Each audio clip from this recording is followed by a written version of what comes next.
নমস্কার বন্ধুরা, হরে কৃষ্ণা। তো আজকে যে বিষয়ে আমরা কথা বলবো, গোপাল ঠাকুর বা ভগবান শ্রীকৃষ্ণর বাল্যরূপ। তো গোপাল ঠাকুরের কি প্রাণ প্রতিষ্ঠা করা আবশ্যক, খুবই দরকার, সেই বিষয় নিয়ে কথা বলবো। তো চলো ভিডিওটা স্টার্ট করা যাক। তো গোপাল ঠাকুর বা বাল্যবেলা মানে কৃষ্ণ ঠাকুরের ছোটোবেলা, তো জন্মাষ্টমী কেন পালন করা হয়? কৃষ্ণ ভাদ্র মাসে জন্ম নিয়েছিল, তো সেই থেকে জন্মাষ্টমী পালন করা হয় কৃষ্ণর জন্মদিন উপলক্ষে। তো আমরা যখন দোকান থেকে কৃষ্ণ ঠাকুরকে মানে ছোট্ট গোপালকে কিনে আনি, সেটা হচ্ছে বিগ্রহ থাকে। সেই বিগ্রহে প্রাণ দিতে হবে।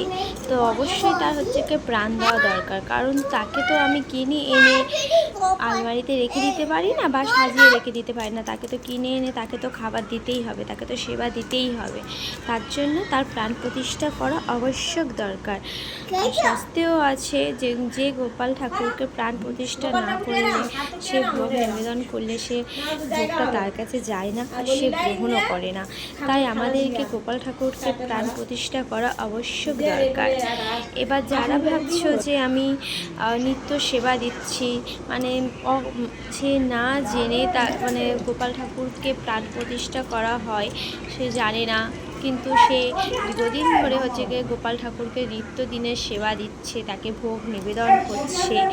সেই ভোগ কি তার কাছে যাচ্ছে? স্বয়ং গোপালের কাছে কি যাচ্ছে? গোপাল কি সেই ভোগটা সে নিচ্ছে?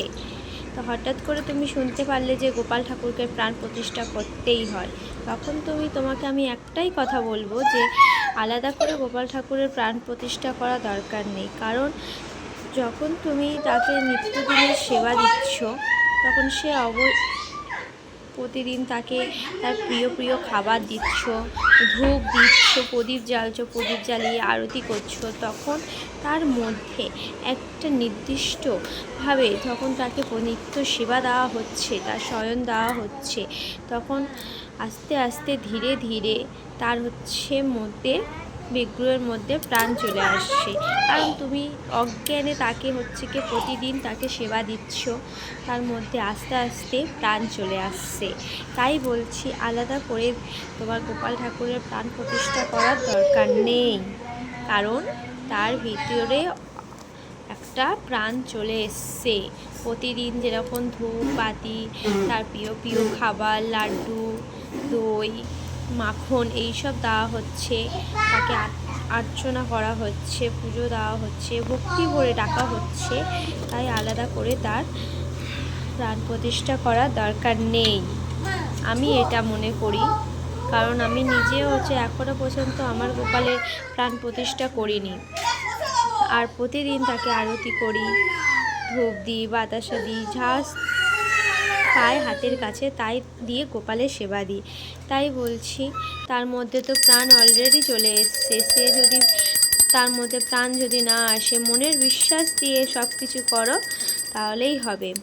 হরে কৃষ্ণা। তাই মন দিয়ে ভগবানকে ডাকো, নিশ্চয়ই ভগবান সাড়া দেবে। আর আমার এই ভিডিওটা ভালো লেগে থাকলে অবশ্যই লাইক করে দিও। হরে কৃষ্ণা কৃষ্ণ কৃষ্ণ হরে হরে।